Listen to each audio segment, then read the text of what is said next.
social. Agora isso a gente vai aprofundar muito mais para frente. E o tópico central da aula de hoje, na verdade, serão as hipóteses fundamentais da sociologia jurídica, certo? Então, sobre direito natural, o que é esse direito natural? O que é direito natural?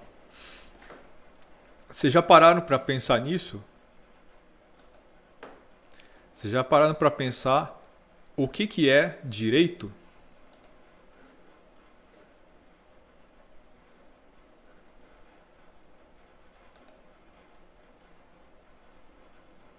Hein? Vocês já pararam para pensar o que é direito? Se eu fizesse uma pergunta agora curta e grossa para vocês, o que é direito? O que é justiça? Como é que vocês me responderiam isso?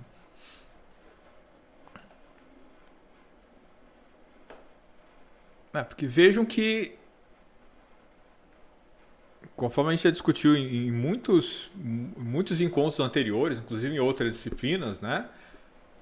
As definições conceituais, elas acabam tendo relativamente pouca utilidade para a gente, porque elas só valem para algumas coisas muito pontuais e específicas, né? Elas valem num determinado momento histórico, elas valem segundo uma determinada abordagem, elas valem dependendo do tipo de sociedade, dependendo daquilo que o investigador quer observar na realidade. Então, definições conceituais são sempre problemáticas por conta disso. Elas não têm condições de dar conta da realidade. Acontece que hoje nós temos consciência disso, nós temos consciência dessa ideia de que nós vivemos um mundo complexo e as coisas não podem jamais ser definidas em termos sempre de tudo é preto ou branco, ou é isso ou é aquilo, né? Uma definição conceitual que resolva tudo. Claro que mesmo hoje nem todas as pessoas têm essa perspectiva. Vejo que, por exemplo, todo o extremismo, todo tipo de fanatismo ideológico, político, religioso, seja lá de que vertente for, ele é baseado nesse princípio de que existe uma verdade absoluta e essa verdade absoluta deve imperar. O ponto é, será que isso é verdade? Será que existe isso, né, em alguma perspectiva? Em algum momento na história houve algum tópico qualquer em relação ao qual a gente poderia afirmar esse tipo de coisa? Essa questão do direito natural está relacionada bastante a isso. Então, o que seria o direito natural? Seria uma ideia de direito, né, derivada da natureza ou de uma interpretação da natureza. Existem diversas perspectivas, diversas tentativas de definir o que seria direito natural desde a antiguidade clássica, né? Os clássicos, os autores clássicos já falavam sobre isso. Na Grécia clássica, em Roma, né, se falava sobre direito natural. Esse direito emanado da ordem natural, do princípio fundamental da natureza, o direito emanado da ordem do mundo, né? Cada autor vai ter a sua perspectiva muito específica e pontual. Não faz sentido a gente, né, esmiuçar muito esses detalhes aqui, mas o ponto é, a característica fundamental, a característica crucial da ideia de direito natural é essa de que ele vem do mundo, da ordem no mundo, da ordem natural, e que, portanto, né, por ser isso, por ser algo que é emanado da própria natureza, das coisas, da natureza do mundo, ou, né, na interpretação medieval de direito natural, da vontade divina, né, um direito emanado da ordem natural, o direito que vem da natureza, mas a natureza, como ela é criada por Deus, então o direito natural é a vontade divina. Portanto, direito como vontade divina, justiça como vontade divina. Esse tipo de perspectiva jurídica, esse tipo de perspectiva da ideia de justiça, obviamente não admitia nenhum tipo de contestação, nenhum tipo de contraditório, né? Aquilo que é. Aquilo que está determinado, está determinado.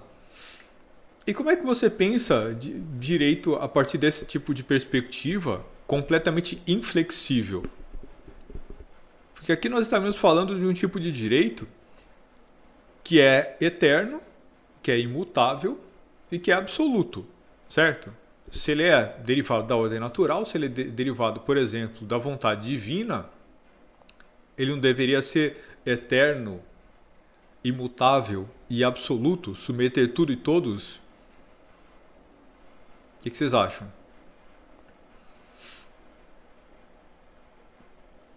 E se ele deveria ser tudo isso, né? Se ele deveria ser tudo isso, atemporal, se aplicar a tudo e todos exatamente da mesma forma em todo lugar, porque ele é a expressão da verdade e da vontade absoluta, como é que se explica, por exemplo, que existe leis diferentes em lugares diferentes? Como é que se explica que o direito pode ser um num país e outro em outro lugar? Como é que se explica que existam culturas diferentes vivendo sob regimes jurídicos diferentes? Né? Ao longo da história, vejo então as complicações que essa interpretação de direito trouxe para a gente. Então, como é que você explica as divergências? Como é que você explica as diferenças se o direito é absoluto, se o direito é imutável? Se aquilo que é. Se existe uma verdade e essa verdade é absoluta. Então, como é que se explica as diferenças, né, de interpretações jurídicas? Tenho certeza que vocês já entenderam mais ou menos onde a gente vai chegar aqui. A gente chega num contexto em que uma interpretação dessa verdade vai tender a ser identificado com aquilo que é correto e absoluto e imposto em relação a todo o resto. Sim, né? Na perspectiva atual de direito, ele varia de cada cultura, varia de acordo com cada local. Cada país produz a sua própria ordem jurídica e o seu direito segundo seus valores, segundo seus princípios. Mas isso é uma interpretação recente de direito. Isso é uma interpretação muito recente. Ao longo da história, mesmo numa história muito próxima a nós, né, mesmo quando a gente está falando aqui em século XIX, por aí, quando se falava em direito, as pessoas entendiam isso a partir ainda de uma categoria que era absoluta, a partir ainda de uma perspectiva que era absoluta. Isso tudo é importante por causa do seguinte: se direito é absoluto, se ele é a expressão de uma verdade que é absoluta, se existe uma verdade, uma ordem, uma ideia daquilo que é justo, então como é que pode haver uma contradição? Como é que pode haver algo que se contradiga a isso? Né? Não pode. Você associa, portanto, direito a uma verdade absoluta, mas essa verdade absoluta também é uma verdade cultural, certo? Então, quem é que define o que é direito? Se direito é uma expressão da vontade divina, de que Deus nós estamos falando? Qual é a religião, então, que interpreta essa verdade absoluta? Qual é a sociedade que cria as leis com base nessa verdade absoluta?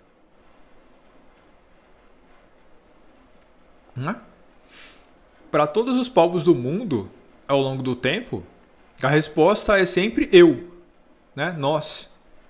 A minha religião, a minha sociedade, as minhas leis, a minha interpretação das leis, ela é a verdade absoluta. Todo o resto é o exótico, é o estranho, é o diferente. Cada sociedade pensa em si mesma como a portadora da verdade absoluta. Cada religião pensa em si mesma como a portadora da verdade absoluta. E vejam as consequências que isso trouxe ao longo do tempo. Se vocês pensarem nas suas aulas de história, em toda a discussão sobre o colonialismo, mas mesmo muito antes, né, a trajetória da humanidade sempre teve um quê de projeção civilizacional. Por exemplo, quando os romanos invadiam terras, países, matavam povos inteiros, incorporavam, né, impunham suas leis, eles faziam isso com base no princípio de que aquilo era justo. Eles estão certos, eles estão no direito deles de proceder a essa invasão. Quem deu esse direito a eles? As próprias leis romanas, que é a verdade absoluta. Qual é a religião que sustenta isso? A deles, a religião romana, que tinha poder para impor essa verdade. Qual que é, portanto, o conceito de justiça, o único possível para se aplicar em todo o Mediterrâneo durante o mandato romano? Direito romano, a verdade romana, a religião romana. Não é isso? Se você avança ao longo do tempo, durante toda a Idade Média, as cruzadas, aquela coisa toda, que os cruzados cristãos, né, o que todo o ímpeto expansionista do cristianismo teve ao longo do tempo, né? A crença absoluta de uma verdade que precisava ser imposta a todos os povos do mundo. É preciso converter todos os povos do mundo à única religião, que é a religião da verdade absoluta, e, portanto, às leis, à sociedade, à moral, ao tipo de direito, ao tipo de justiça que é o nosso. Né? Todo o expansionismo europeu, todo o colonialismo europeu foi essencialmente baseado nisso, desde o final da Idade Média até esse princípio da Era Moderna, e mesmo ao longo do século XX. Mesmo ao longo do século XX.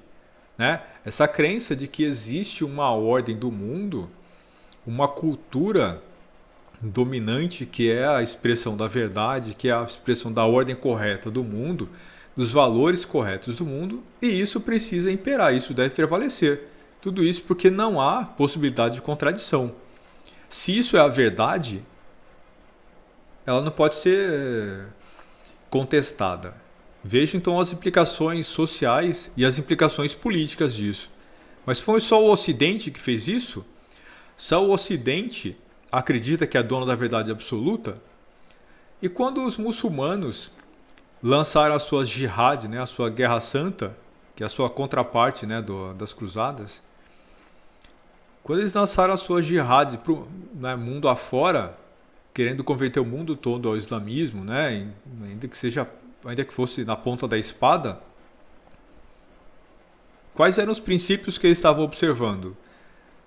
Esses mesmos, da verdade absoluta, da dominância cultural. A nossa cultura é suprema, ela é superior. A nossa visão de mundo deve prevalecer sobre todo o resto. A nossa religião, as nossas leis, a nossa cultura, a nossa língua, né? Aqui os nossos valores devem prevalecer, eles devem imperar, porque eles são os corretos. Os outros são os cães, são os bárbaros, são os ignorantes, que é a mesma coisa que os cristãos pensavam em relação aos muçulmanos, mas em relação a todo o resto do mundo. Os muçulmanos pensavam isso apenas em relação à cristandade? Não, eles pensavam isso em relação ao mundo inteiro. Assim como todos os povos do mundo, né? Os próprios gregos, por exemplo, chamavam os povos que não eram os gregos de os outros, né? Os bárbaros, os estranhos, os diferentes, os ignorantes, aqueles que não são nós. Então isso é um elemento muito forte, né? Essa ideia de que existe uma verdade absoluta, uma ordem absoluta do mundo, como ele deve ser, né? E as leis que regem o funcionamento desse mundo, portanto dos governos dos estados, deveriam estar alinhadas com isso. Essa perspectiva de ordem, de civilização e de direito está vinculada a tudo isso que nós chamamos de direito natural. O direito emanado da natureza, da ordem do mundo, de uma ordem divina. Portanto, existe uma ordem, existe uma lógica. Todas as leis que são contraditórias com isso, né, não são leis. Elas são, né, meras excentricidades. Veja que hoje nós vivemos num mundo que diz, né, numa ordem pelo menos que tenta se aproximar de um contexto em que isso é tido de forma relativizada. Né? Então, quando a gente pensa em direito, em verdade, né, em conceito de justiça e tudo mais, a gente vai relativizando isso. Compreendendo que existem formas diferentes de se interpretar as coisas, né? As culturas são diferentes, elas têm valores diferentes, existem conceitos diferentes sobre moral que precisam ser levados em conta quando a gente constrói uma ordem social. Essa ordem social deve ser construída não com base numa imposição de uma verdade absoluta, mas, né, na confluência de conceitos, na confluência de ideias, de consensos morais, para a gente chegar aqui num denominador comum que permita que todas as pessoas, moderadamente, consigam viver dentro dessa sociedade sem se sentir insuportavelmente oprimidas por essas leis. Então as leis, elas são boas para todo mundo? Não necessariamente. Elas são consideradas justas e perfeitas por todo mundo? Não, provavelmente por ninguém. Mas numa sociedade como a nossa, que é construída, né, com base dentro desse conceito, desse consenso social, né, nesse ideal democrático, né, Exatamente. Pensado, pelo menos projetada com base nessa ideia de bem comum, uma sociedade como a nossa tende a construir sempre uma situação em que as pessoas não se sentem 100% contempladas por todas as leis, mas elas se sentem contempladas o suficiente para que elas possam viver em paz. Numa democracia moderna, numa democracia contemporânea, né, o conceito de direito está muito vinculado a isso. O conceito de política, de democracia está muito vinculado a isso.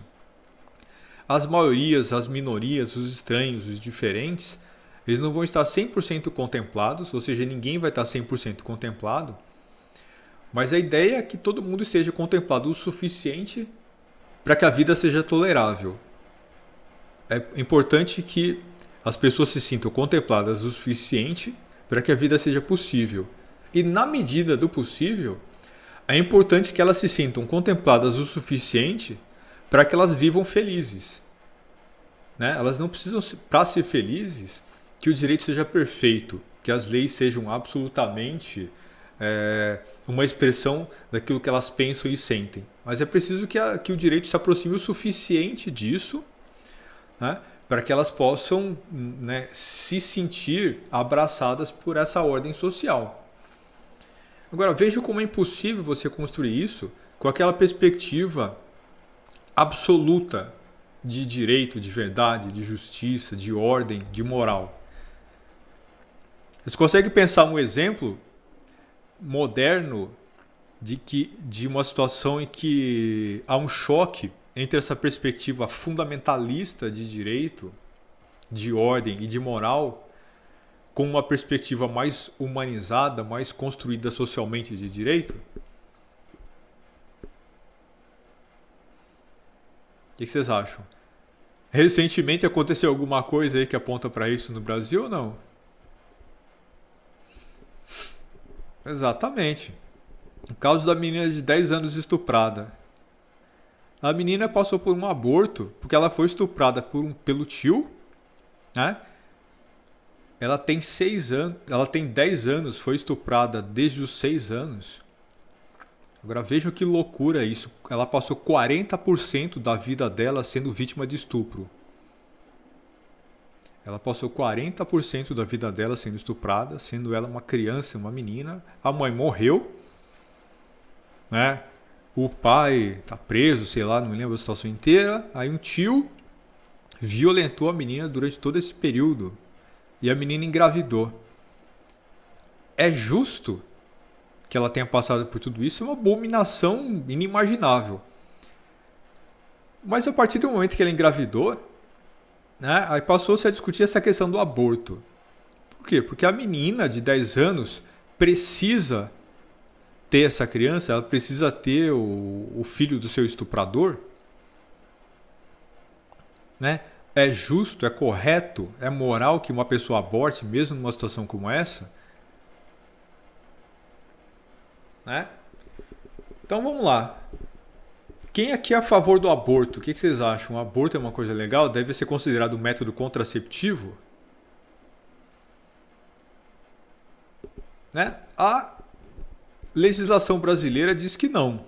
A legislação brasileira diz que não. Né? A legislação brasileira diz que não por conta de princípios morais, por conta de questões legais, ou seja, o consenso moral a que a sociedade brasileira chegou diz que o aborto não deve ser considerado, né, algo natural e normal. Portanto, ele é criminalizado.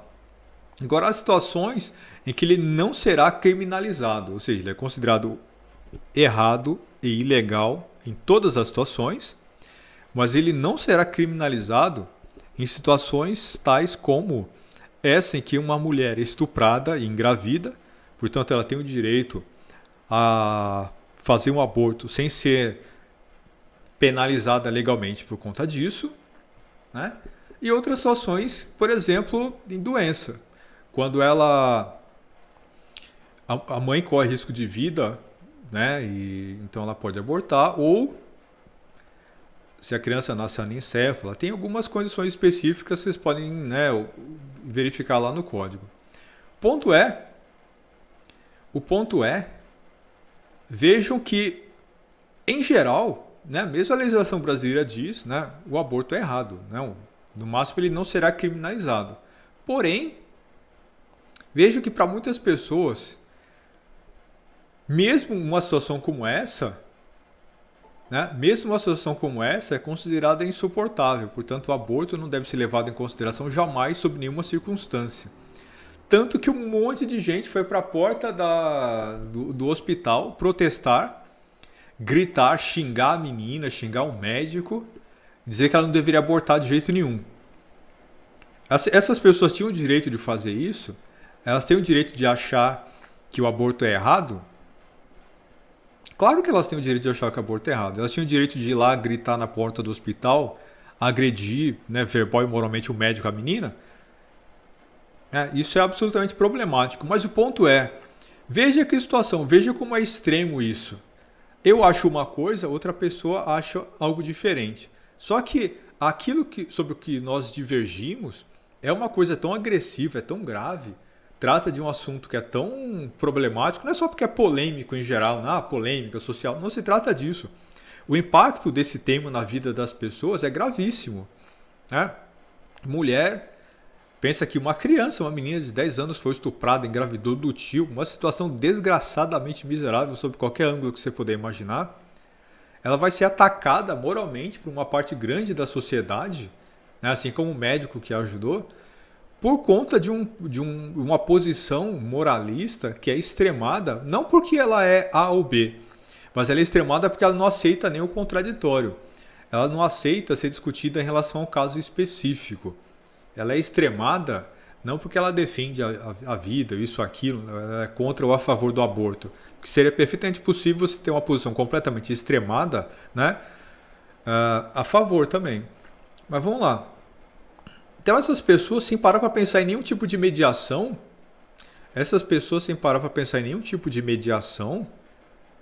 né, metem um rótulo na testa da menina e vão chamá-la de aborteira. Né? Faz sentido numa situação como essa? Veja só, uma parcela que era grande da população, né, tem esse tipo de mentalidade. Mas ela é grande o suficiente para impor isso em relação a todo o resto? Ou, né, o mais importante ainda, faz sentido impor essa ideia, impor essa visão de mundo em relação ao resto? Sim, né, Anabela?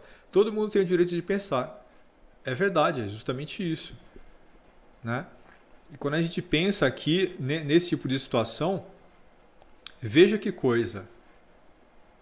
Né? Sem parar para pensar em nenhum momento na construção de qualquer tipo de consenso, um grupo grande de pessoas partiu para o ataque, partiu para uma agressão moral, né? Completamente desprovida de bom senso.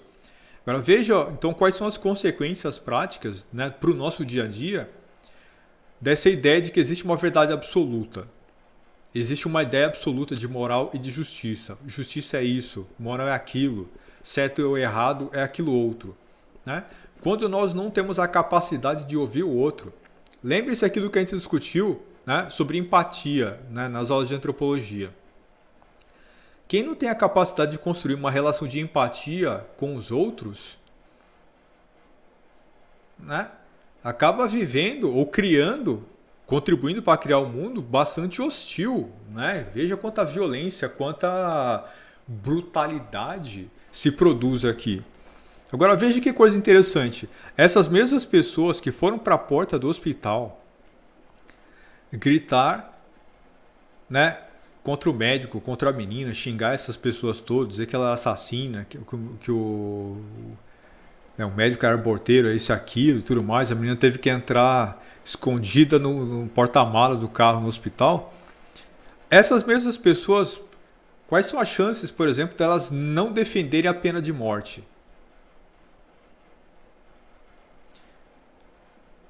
Mas será que não é exatamente esse mesmo tipo de gente, por exemplo, que defende a pena de morte?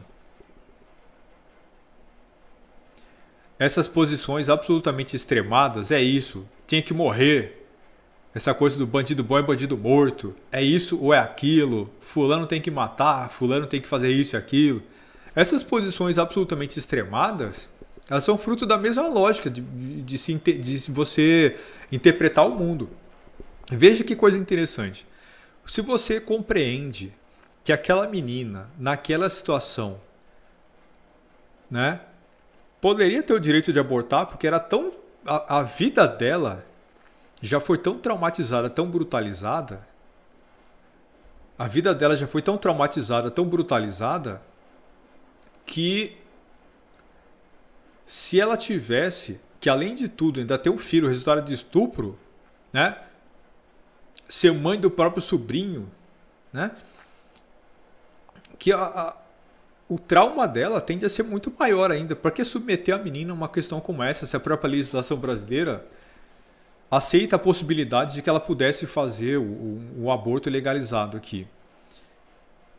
Né? Qual que é a lógica de você submeter essa menina a uma tortura tão maior ainda, tão grande, tão absurda?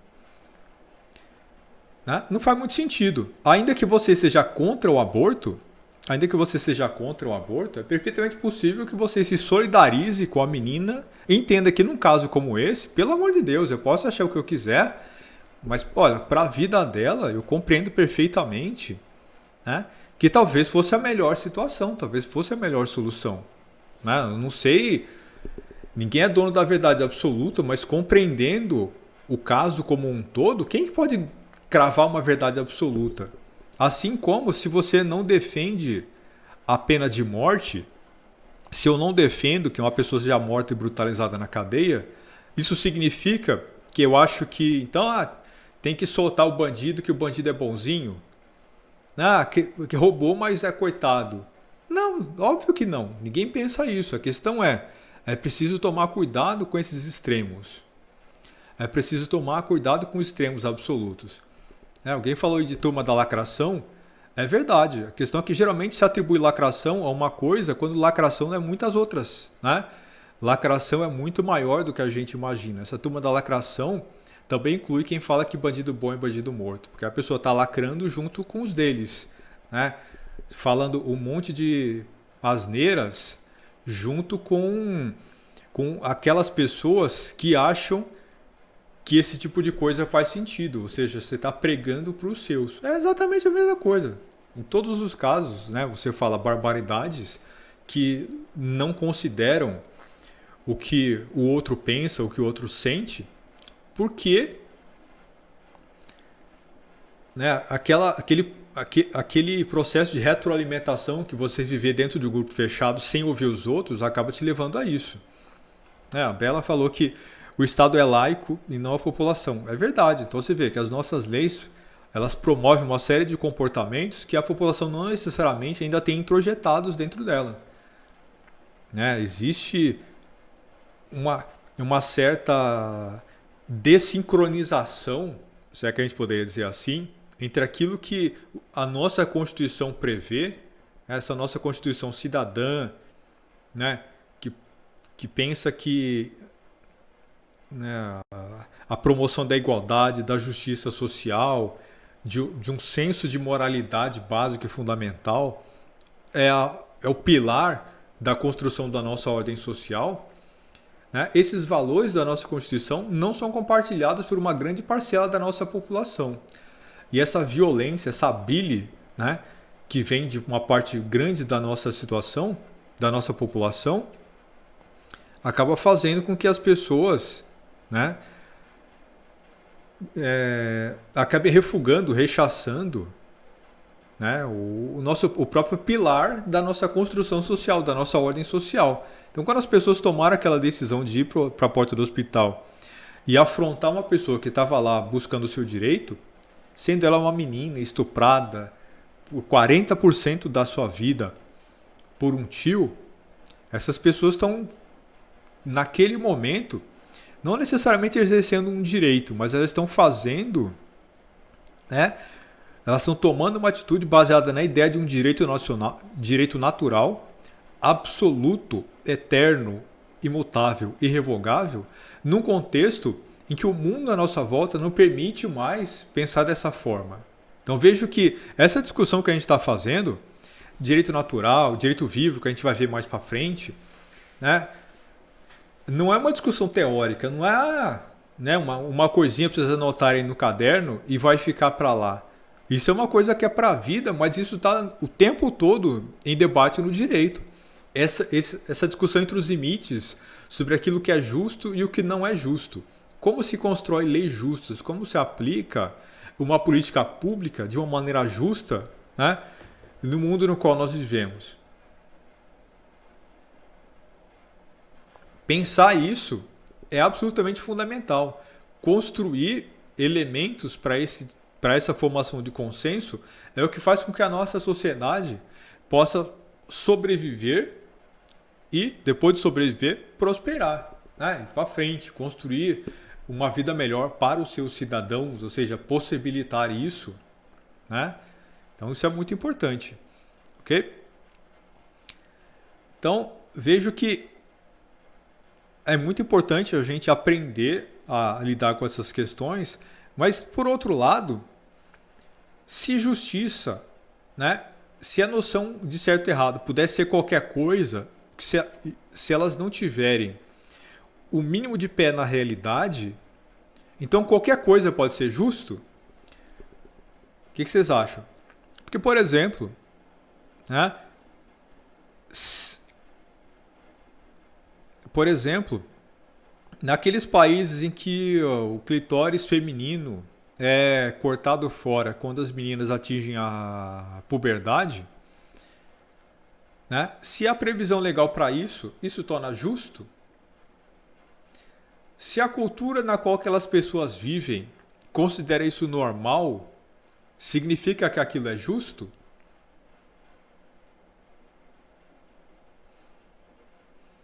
Eu vou colocar um texto daqui a pouco lá na plataforma do Moodle para vocês, talvez amanhã, chamado Quando Mãos Além Mar Estão Atadas, que discute justamente esse tipo de questão. Então, a gente precisa. Se é verdade, então, que a lei, a ideia de justo ou injusto é construída socialmente, então qualquer ideia de justo ou injusto que seja construída socialmente é válida ou deve ser considerada válida? Por exemplo, mesmo que ela custe a vida de pessoas, mesmo que ela cause violência, mesmo que ela cause dor, afinal de contas, foi aquela cultura que promoveu isso, aquela cultura que chegou a esse consenso.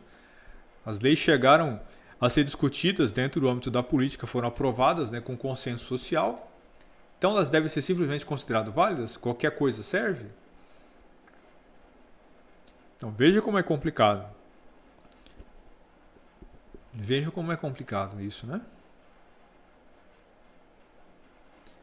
Então não existe nenhum parâmetro para definir aquilo que é justo ou injusto.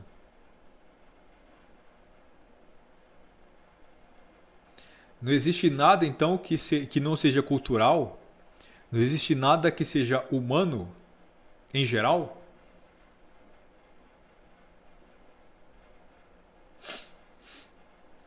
Por exemplo, como é que ficaria nessa discussão direitos humanos? Que seriam direitos que se estabelecem não como uma perspectiva cultural, né? Não o direito de uma sociedade qualquer A ou B, mas direitos genéricos, direitos típicos da humanidade. Né? Todo cidadão tem direito à vida. Todo ser humano tem direito a um tratamento digno.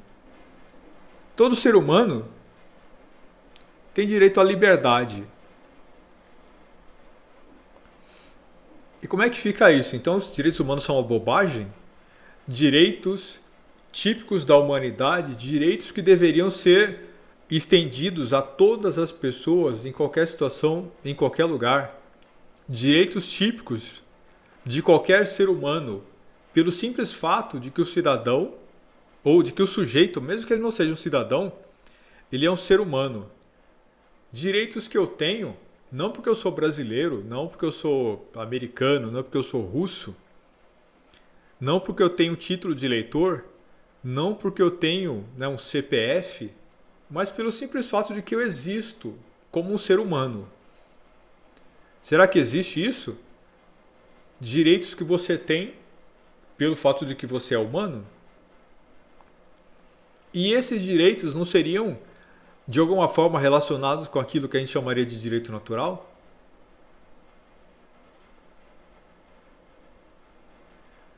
E aí? Vejo como essa discussão é complexa. Não existe nenhuma resposta absoluta, pronta e acabada que a gente possa usar para definir isso tudo. Né? Não existe nenhuma resposta pronta e acabada que a gente possa usar para esgotar completamente essas questões. O que importa a gente entender é a dimensão da complexidade disso tudo. Então veja, se direito natural é esse eterno, absoluto e imutável, ele pode muito bem ser usado como uma arma contra os outros que pensam diferente de mim, né? Na medida em que eu, né, enquanto membro de uma determinada cultura, de uma determinada civilização, né, sou quem interpreta esses valores, e esses valores acabam sendo impostos aos outros, né, de uma maneira brutal e violenta, porque o outro ele está não apenas afrontando as nossas leis, mas ele afronta a lógica, a racionalidade, a justiça. Né? Não é uma afronta à lei, é uma afronta ao direito, aquilo que é certo. É uma afronta, né, à própria natureza, é uma afronta à vontade divina. Por outro lado, né, nós sabemos que, obviamente, o direito não pode ser interpretado de uma maneira tão absoluta, né, como se fosse alguma coisa eterna, imutável e que se impõe em relação a todos. Por outro lado, né, ao mesmo tempo em que a relativização desses ideais absolutos ela torna possível a construção de uma ideia de direito que é mais plástica, que é mais fluida, de acordo com os valores, de acordo com os interesses, de acordo com a posição cultural de cada povo, de cada lugar, em cada momento histórico. Ou seja, ao mesmo tempo que a relativização do direito natural nos permite isso, o que acontece quando você acaba indo para um extremo em que esse direito relativizado acaba servindo para relativizar e justificar qualquer coisa? Né? Por exemplo, quando os nazistas tomaram poder na Alemanha, eles impuseram uma série de leis, não é isso? Eles aprovaram uma série de leis. O Hitler, por exemplo, chegou ao poder na Alemanha através de eleições. Ele foi chanceler, depois foi galvanizando cada vez mais poder em torno da sua própria pessoa, até se tornar, né, o Führer, o ditador absoluto. Mas mesmo quando isso aconteceu, tudo isso aconteceu dentro da lei. Portanto, tudo aquilo que os nazistas fizeram, em tese, estava dentro da lei, porque era a legislação nazista, germânica daquela época, a legislação alemã daquela época. E aquilo que eles fizeram pode ser considerado correto sob qualquer prisma que a gente olhar, sob qualquer possibilidade de interpretação relativizada que a gente puder imaginar. Afinal de contas, aquilo era a cultura nazista daquele momento histórico, não era? Era a cultura alemã naquele momento. Aquele foi o consenso social a que aquele povo chegou naquele momento histórico. Não estava certo? Não era justo que eles fizessem aquilo que eles fizeram? Vejam, não, né? Não estava. Não estava porque, apesar de haver elementos culturais, históricos e sociais que a gente possa incluir no direito, há limites para isso. Há limites para isso, para essa incorporação, né, do social e do cultural.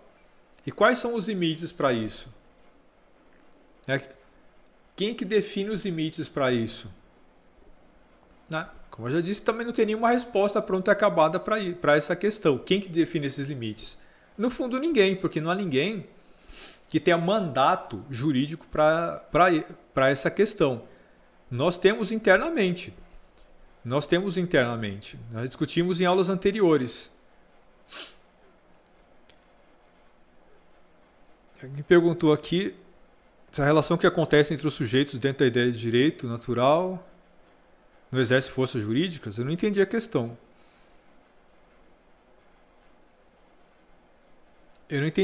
Depois você dá uma reformuladinha aqui para mim. Mas então vamos lá. Quem é que define então os limites desse direito dentro de cada cultura, dentro de cada civilização? Ou como um todo? Né?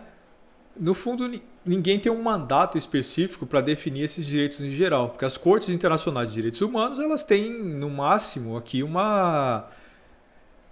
né, uma força que é recomendatória, né? Não tem nenhuma instituição supranacional, né, que estabeleça os limites do direito. O que existe, para usar um, um termo aqui muito genérico, o que existe é, sei lá, um bom senso. Né? Se não afronta de uma forma geral a moral dos outros do mundo inteiro, então mais ou menos é válido. Agora veja que existe um monte de coisas por aí que foi aprovado legalmente, mas né, choca, né, moralmente as pessoas que vivem mundo afora.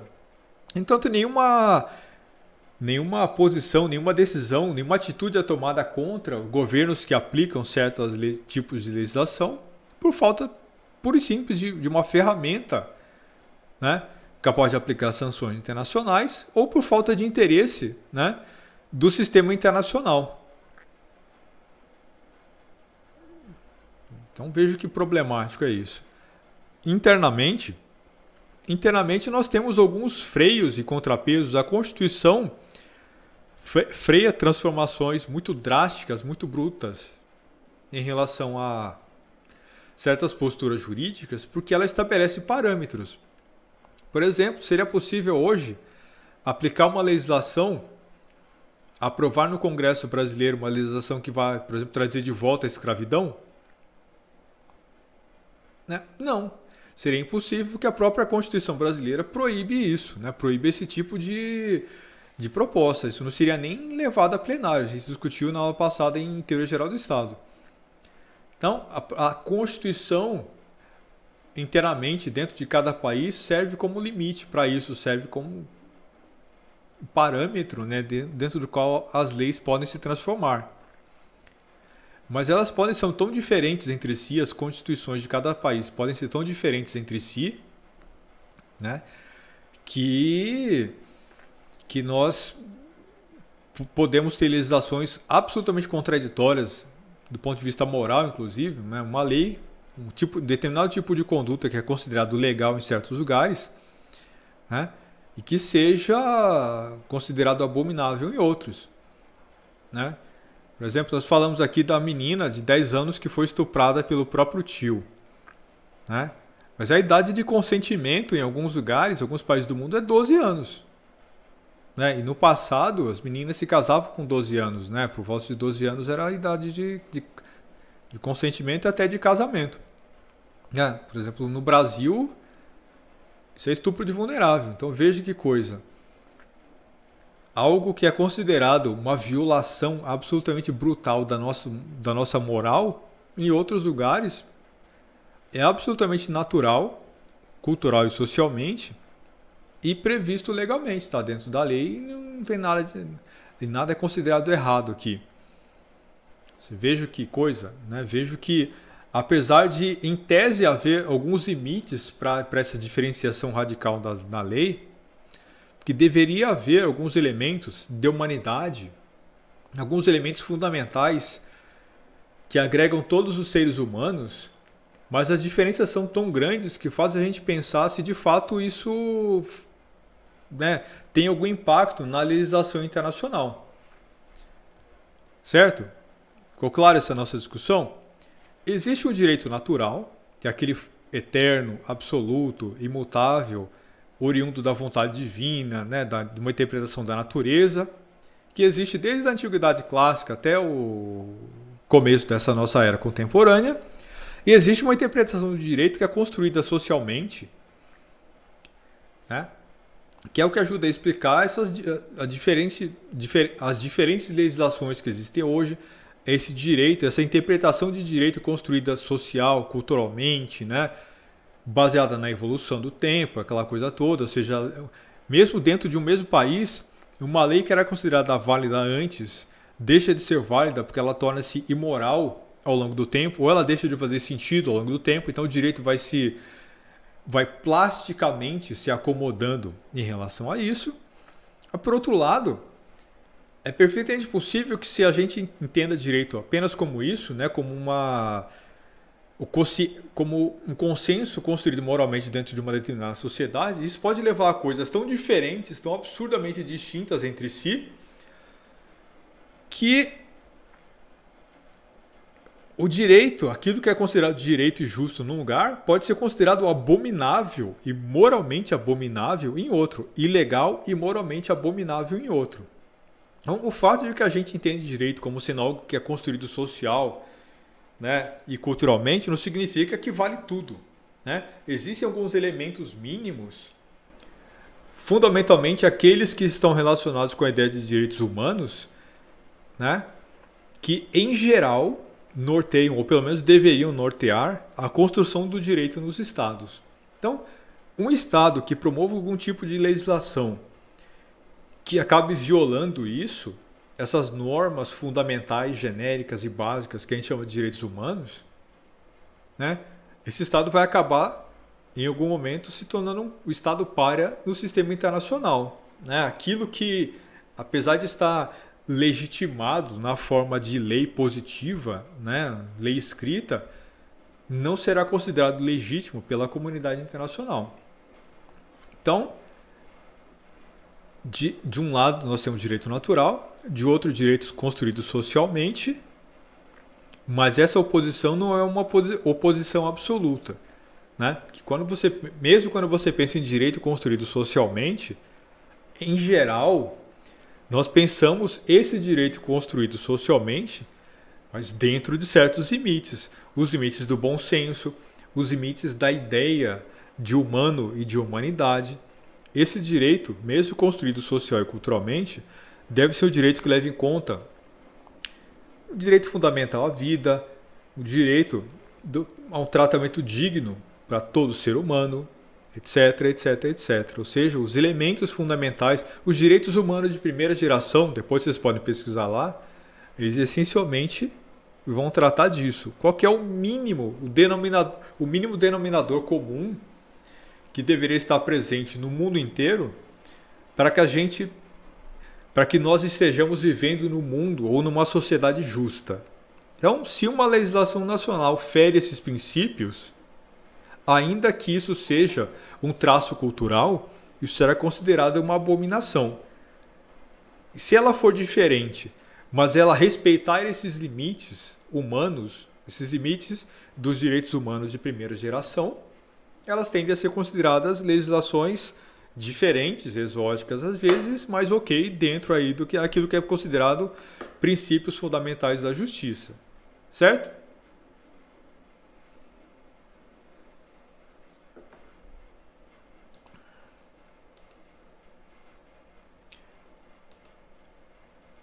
Ok.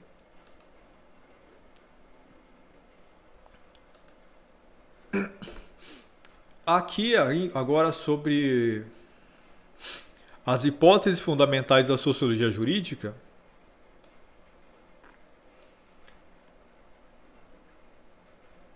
Essencialmente, esse campo do pensamento que a gente chama de sociologia jurídica trabalha com essas três hipóteses. A primeira delas é: a sociologia jurídica vê o direito não apenas como uma construção social, mas também a partir de uma perspectiva histórico-evolucionista, ou seja, um direito vivo que evolui junto com outras estruturas sociais.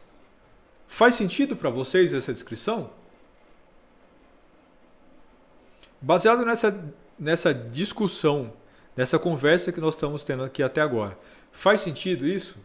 Dizer que a sociologia jurídica vê o direito não apenas como uma construção social, que é o que a gente discutiu aqui até agora, o direito é modernamente entendido como uma construção social, mas além disso, ele também deve ser entendido, na perspectiva sociológica, dentro de uma lógica que é histórico-evolucionista, porque ele é um direito vivo e que evolui junto com outras estruturas sociais. Faz sentido isso? Vocês entenderam onde quer chegar essa discussão? Veja o seguinte: quando a gente fala que direito ele é uma construção social, né? Isso explica por que a lei brasileira, por que a Constituição, o Código Penal brasileiro, eles são diferentes da Constituição e do direito penal da Dinamarca. Ou seja, nós temos aqui uma sociedade diferente da deles lá, né? E é por isso que as nossas leis são diferentes das leis deles. As nossas leis são muito mais parecidas com as leis, por exemplo, dos Estados Unidos, do que com as leis da Arábia Saudita. Por quê? Porque nós temos uma sociedade mais parecida com a sociedade americana e menos parecida com a sociedade saudita. A questão é, quando a gente pensa em direito, ele é uma expressão não apenas dessas diferenças, quando elas existem hoje, mas ele também expressa diferenças que ocorreram ao longo do tempo. Porque mesmo dentro do Brasil, o direito já significou coisas muito diferentes, né? É isso mesmo, né? O padrão moral e ético muda ao longo do tempo, mas muda também a estrutura social e política, né? Mudam as relações sociais, mudam as relações políticas, muda a visão de mundo da sociedade como um todo. É isso que explica, por exemplo, por que nós já tivemos aqui a escravidão legalizada no Brasil e hoje isso é inconcebível, é absolutamente inconcebível, né? Muda aquilo que nós pensamos sobre as pessoas. Mas quando muda essa legislação, né, que considera inconcebível a escravidão de seres humanos, ela muda não apenas como, né, uma evolução natural, não é apenas mais um pedacinho, né, da lei que está sendo transformado, mas ela mudou não por conta de uma transformação que aconteceu no campo do direito. Ela mudou em resposta a uma profunda transformação social. Fica claro isso para vocês? Um exemplo que eu sempre uso é quando a gente fala da Lei Maria da Penha. A Lei Maria da Penha faz sentido no Brasil, mas vocês acham que ela seria aprovada na Arábia Saudita? Uma legislação que penaliza, por exemplo, maridos que batem mulheres? Vocês acham que isso faz sentido na Arábia Saudita? Absolutamente não. Mas ela também não fazia sentido no Brasil em 1980. Não faria o menor sentido no Brasil em 1980. Em meados dos anos 80 ela não fazia sentido. Até aqui. Ao longo da história do Brasil e até esse momento histórico ela nunca fez sentido. Tanto que nunca foi nem pensado nada parecido com isso. Um exemplo que eu sempre menciono, que eu tinha começado aqui, é aquela situação em que Nelson Rodrigues afirmava, né, por volta desse período, que um homem pode até não saber porque ele bate na mulher, mas ela com certeza sabe porque está apanhando. Essa seria uma frase típica dos anos 80, 70, 80 no Brasil e de todo o período posterior, né? Hoje, quando se fala uma coisa dessa, isso choca, né? Dificilmente alguém vai achar engraçado uma coisa desse tipo. Naquele momento, era engraçado. Naquele momento, ele fazia isso por graça. Ele fazia isso como uma coisa mais normal do mundo. Não é que a gente está falando aqui de um autorzinho obscuro. Um dos maiores teatrólogos do Brasil, um dos maiores autores de teatro no Brasil. Né? Um dos homens mais famosos no Brasil nos anos 80. Ele falava isso. Né? Isso não criava polêmica. Não virava nem... Ele não seria cancelado, né? Naquele momento histórico por falar uma coisa dessas. Isso era considerado normal. O que mudou de lá para cá foi a perspectiva das pessoas em relação a esse tipo de tema. É perfeitamente normal o homem bater na mulher, falar sobre isso publicamente e achar graça. Uma mulher tranquilamente contaria que apanhou do marido, não vai ficar tão envergonhada assim diante das amigas. Mas hoje isso mudou.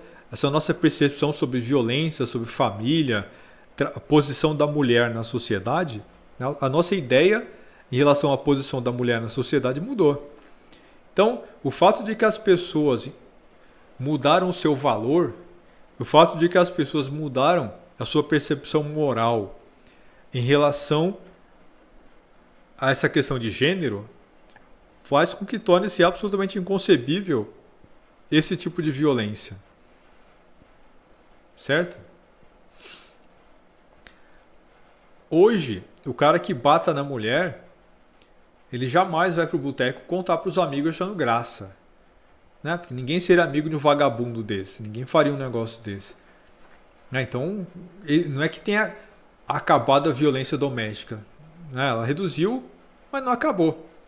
O que acontece é que essa violência doméstica não é mais pública, ela não é mais exposta publicamente porque ela não é considerada natural. A mulher que apanha esconde que apanha, porque é uma vergonha, né, no mundo de hoje uma mulher apanhar. Então ela se sente humilhada, é uma humilhação, inclusive, contar que ela foi agredida.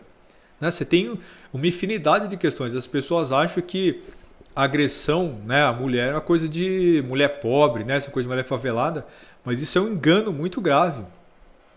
Meninas, mulheres, né, moças aí universitárias, é muito comum que apanhem, né, dos namorados, mulheres de classe média, classe alta, que apanham com frequência dos maridos, tanto quanto mulheres de classe pobre. Né, a violência doméstica não escolhe muito dinheiro, classe social não, isso aí acontece com muita frequência. E quanto maior a classe social, mais vergonhoso é reconhecer a agressão, o que faz com que essa agressão seja sempre varrida para debaixo do tapete. Mas vejam, tá? A sociedade como um todo considera moralmente repugnante esse tipo de conduta. Conforme a sociedade começou a considerar isso repugnante, né, isso acabou sendo incorporado na lei.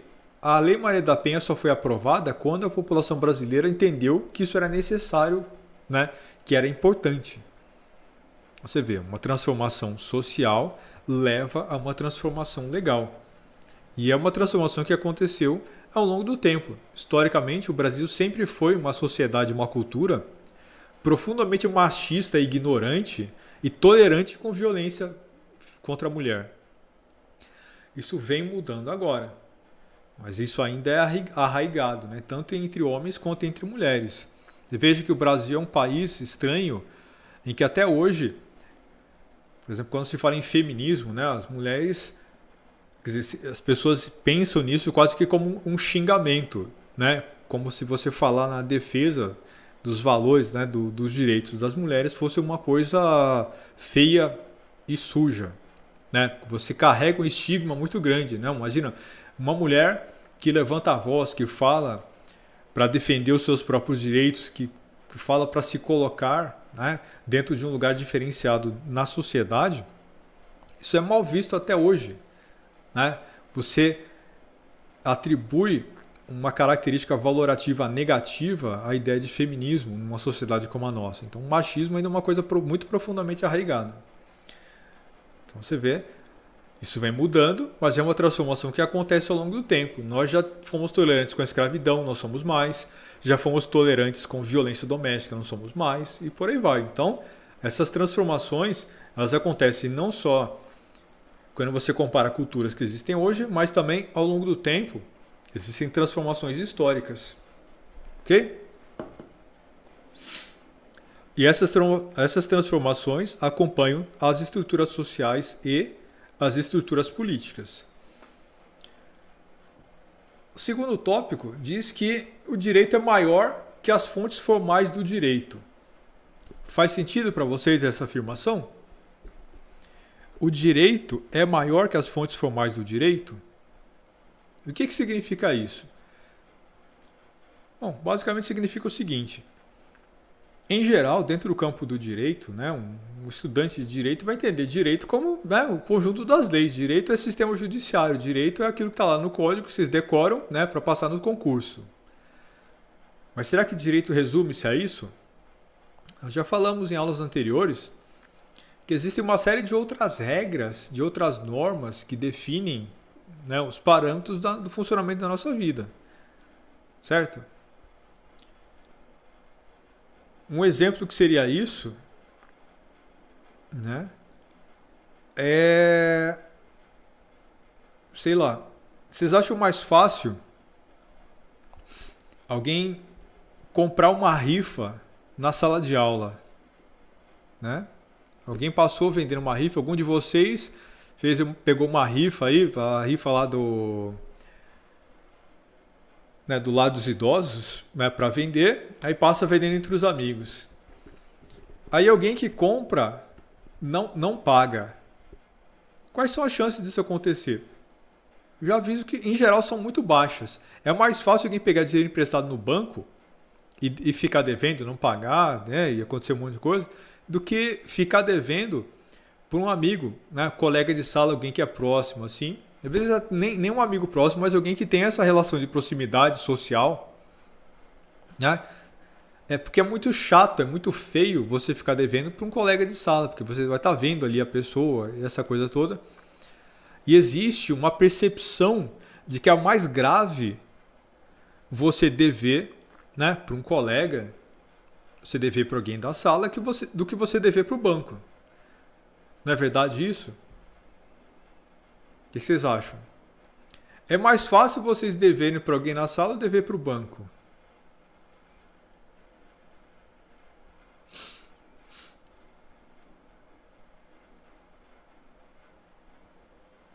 Provavelmente é mais fácil dever para o banco, porque o banco, né, apesar dele ter um aparato maior para acabar vindo me cobrar, o banco pode me executar judicialmente, essa coisa toda, mas vejo que parece menos grave dever para o banco socialmente. Né? Agora, quem que define se é mais grave dever para o banco ou dever para um colega? Onde é que está a norma que estabelece essa relação de hierarquia?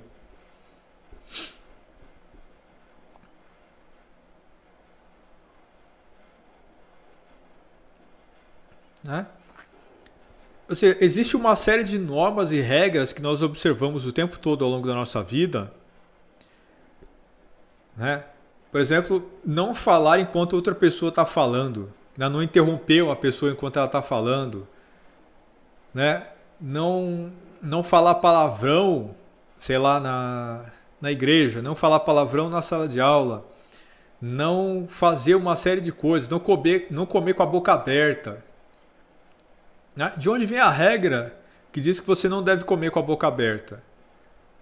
De onde vem a regra que as meninas devem sentar com a perninha fechada? Né? A menina senta como menininha, não pode se desabar na cadeira. Né? A menina tem que sentar bonitinha, sentar com a perninha fechadinha, não é isso? Então, vem da família, vem dos costumes próximos. Mas onde é que está escrito isso? As famílias de vocês têm algum regimento que coloca isso escrito? Isso está no Código Penal? Tem alguma pena prevista para transgressões a esse tipo de norma? Né? Não tem. Não tem nenhuma norma escrita que defina isso. Né? Mas são normas. São normas. São normas que, se você violar isso, tudo que eu falei, só essas que me ocorreu aqui agora, né, muito rapidamente. Se você violar qualquer uma dessas, ou a maioria delas, ou todas elas, você já se torna um pária. Você se torna um pária completamente aqui na sociedade. Né? Você chegar em todo que é lugar aí falando palavrão. Né? Imagina uma mulher aqui, né? Porque eu mencionei a menina. Então a menina, boca suja, chegaria arrotando, falando alto, né? Interrompendo as pessoas, xingando em tudo que é lugar. Ela se comporta efeito, né? Se comporta de uma maneira completamente inconveniente, fica devendo para os outros, faz tudo isso que eu falei aqui agora, que em tese não são violações da lei, faz com que ela vire uma pária em qualquer grupo social. Ninguém quer nem chegar perto de uma pessoa como essa. Mas por outro lado, é perfeitamente possível que o sujeito que frauda a empresa, o cara dá golpe na empresa, advogado bandido que faz o diabo aí para vencer causa, né? Empresário que faz um monte de barbaridade por aí, né? Mesmo alguém que às vezes até tentou matar alguém ou matou eventualmente, o cara roubou alguma coisa aí. Mas é perfeitamente comum, o tempo todo você encontra pessoas desse tipo que você sabe que fizeram essas coisas, mas que estão aí convivendo socialmente e todo mundo encontra, trata com normalidade, né? Veja, por exemplo, né, aqui mesmo em Vilhena, quantas pessoas naquela última legislatura do Zé Rover, não foram presos, né? Um monte de gente vinculada àquele governo foi parar na cadeia. Mas não eram pessoas desconhecidas, eram empresários locais, né? Políticos, líderes religiosos locais, pastor preso, um monte de gente que foi presa, que está, né, andando de tornozeleira. Tempo atrás chegou até a vazar fotos desse pessoal, né, segurando aqui né, um cartazinho, aquela foto típica de presidiário, não é verdade? Circulou aí pelas redes sociais. E onde é que estão essas pessoas hoje? Circulando aí normalmente pelas ruas. Você encontra nos restaurantes por aí, dá tapinha nas costas, né? Sorrisinho e tal. Né? Vida que segue. Vida que segue. Então você vê, uma transgressão legal grave que levou a pessoa à prisão e tudo mais, às vezes afeta menos a pessoa, a vida dela. Ela vai ser a chance dela ser considerada uma pária e ser afastada da convivência social, às vezes é menor numa situação dessas do que no caso desses que eu falei antes, das transgressões em teses menores. Esse comportamento, essa curva de rio aí, que o Matias falou. É isso, uma menina que se comporta desse jeito, ela tem mais chance de ser considerada uma pária da sociedade, ser afastada da convivência, do que alguém que deu um desfalque, né? Que foi preso, né? Acusado de roubo de aba 4. Né? A população perdoa isso. A gente perdoa tranquilamente. Você não perdoa esse comportamento da menina. A mulher que não se comporta feito menininha, ela é muito menos perdoável do que um bandido que roubou dinheiro, foi preso de cacete a 4. Vocês viram que coisa interessante? Quem é que define isso? Quem é que define as regras daquilo que é mais grave ou não? Vocês viram como essas regras não escritas, que não estão no Código Penal, não estão disciplinadas pela Constituição, elas são graves e afetam, às vezes, mais a nossa vida do que aquilo que está positivado? Sim, ela foge do costume, mas veja então como esse costume estabelece regras que são muitas vezes bem mais importantes do que as regras do direito positivo. As regras do costume são muito mais importantes, são levadas muito mais a sério pela comunidade, pelo coletivo, do que as regras do direito positivo. E as regras do direito são, afinal de contas, esse conjunto de regras, e não só as regras do direito positivo. A gente vai ver mais para frente que aqui o direito positivo é isso aqui, né, que eu não fiz uma imagem aqui, mas o direito positivo é uma bolinha desse tamanho, e o direito em geral é muito maior. O direito positivo é só um pedacinho do direito, e o direito em geral, a categoria do direito numa sociedade é muito mais ampla. Que o conjunto de regras que as pessoas obedecem é muito maior do que aquilo que está positivado. As pessoas obedecem o direito religioso, as pessoas obedecem os costumes, os hábitos familiares da sua coletividade, né? A minha família é diferente das famílias de outras pessoas. A minha família tinha regras diferentes das regras que você vai encontrar em outros lugares, em outras famílias. Você vê, uma série de pequenos ordenamentos jurídicos, informais, não escritos, nos submetem o tempo todo, e eles têm um impacto maior na nossa vida do que o direito positivo. E é por isso que a sociologia jurídica precisa levar tudo isso em conta. Direito é tudo isso. São todas essas regras que ordenam a nossa vida e não apenas as regras do direito positivo. Constituição, direito penal, ou seja, a lei escrita. Certo? E para a gente ir finalizando, o direito, né, a terceira hipótese fundamental da sociologia jurídica é que o direito é menor do que o conjunto das relações entre os homens. O que significa isso? O direito é menor do que o conjunto das relações entre os homens.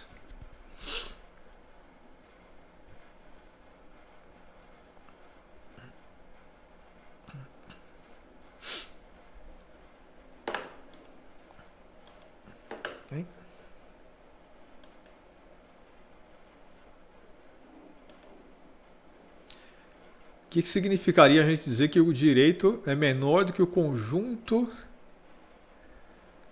das relações entre os homens?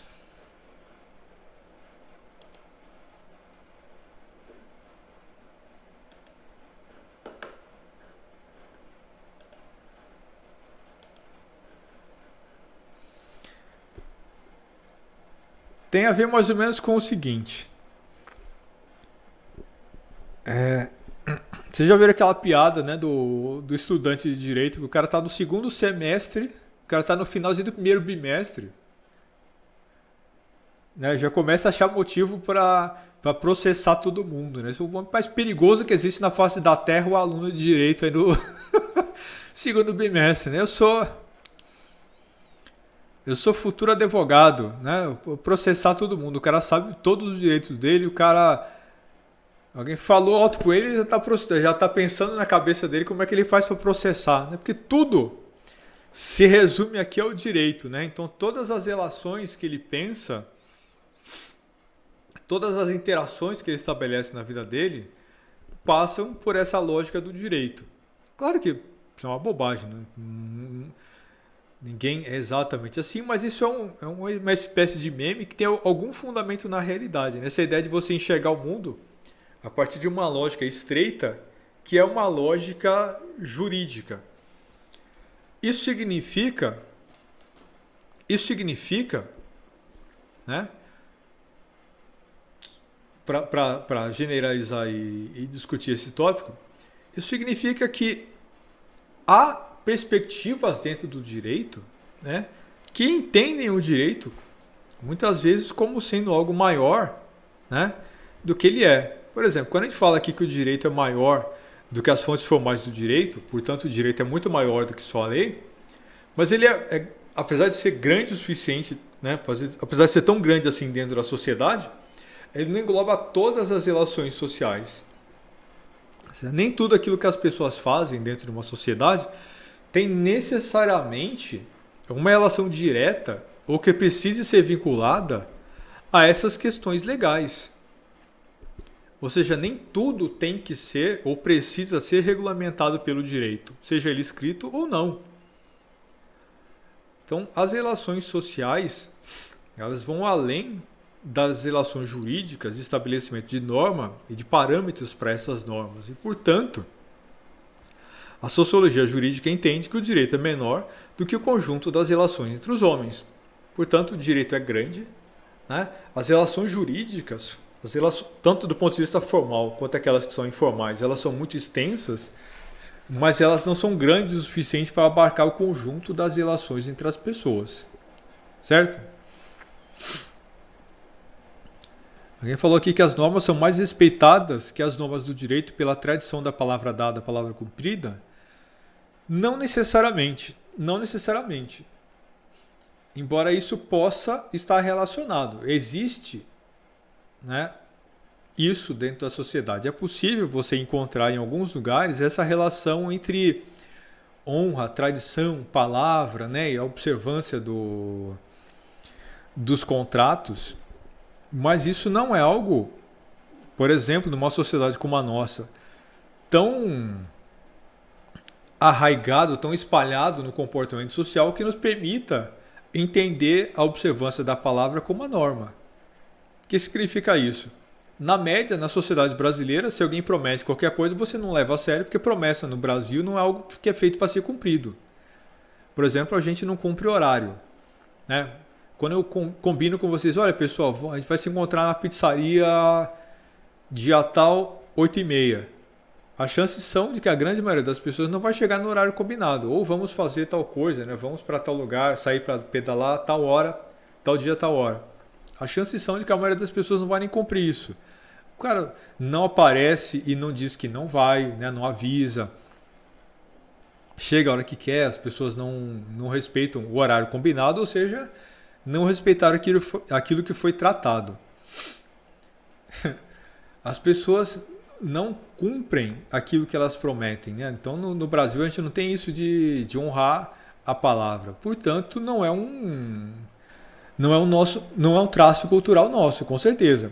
Mas pode ser em outros lugares. Em outras sociedades, isso pode sim ser algo que explique a dinâmica do direito. Inclusive, por exemplo, numa sociedade como a americana, isso é tão forte que um simples trato feito entre as pessoas, mesmo sem um papel assinado, pode às vezes ser força de lei. Por exemplo, alguém pode rabiscar alguma coisa no papel, né? Um grupo de pessoas rabiscar um acordo aí no papel E alguém que não cumpriu pode ser acionado, inclusive judicialmente, porque não cumpriu o trato com aquele grupo. Né? Porque essa ideia da palavra dada, né, é algo que é muito caro ao direito norte-americano, que é diferente do nosso, que é muito baseado no direito romano, né, muito baseado na lei escrita, positivada, em documentos, aquela coisa toda. O direito nos Estados Unidos, ele é muito menos escrito e positivado, né, ele é muito mais fluido e ele é construído ao longo do tempo dentro dos próprios tribunais. Você sabe o que significa isso? Conforme vai mudando a moralidade social, vai mudando não necessariamente as leis americanas, mas a transformação acontece na dinâmica dos julgamentos. Porque o direito americano ele é muito menos extenso do que o nosso. O que ele define são alguns comportamentos gerais. Mas casos específicos como o nosso, né? O nosso é super extenso. Você tem lá uma nova cláusula do direito penal, ela tem que incluir quais são os casos específicos, quais são as condicionantes, né? Tipificar nessas e naquelas situações específicas, dizer exatamente o que vai ser considerado comportamento transgressor, como, essa coisa toda. Isso é uma coisa nossa. Em outros países isso não existe. O direito americano não é assim. A legislação americana é muito mais enxuta. Então, quem é que preenche essas lacunas?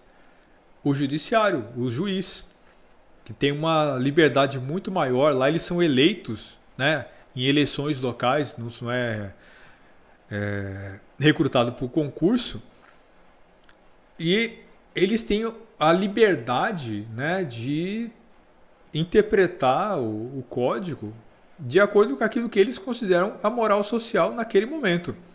Então, um crime ou uma conduta que hoje seja considerada criminosa, que vai levar a uma pena muito elevada, por exemplo, dos Estados Unidos, podia ser uma atitude considerada absolutamente banal no passado, que nem era levado a júri, a julgamento, porque não era considerado crime, sem que tenha havido necessidade de mudar a lei. Simplesmente muda a interpretação no judiciário. Ficou claro o que é isso?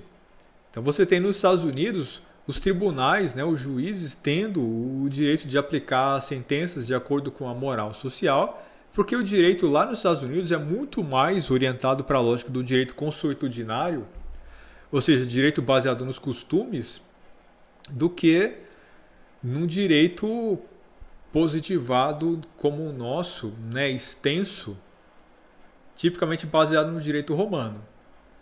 Ok?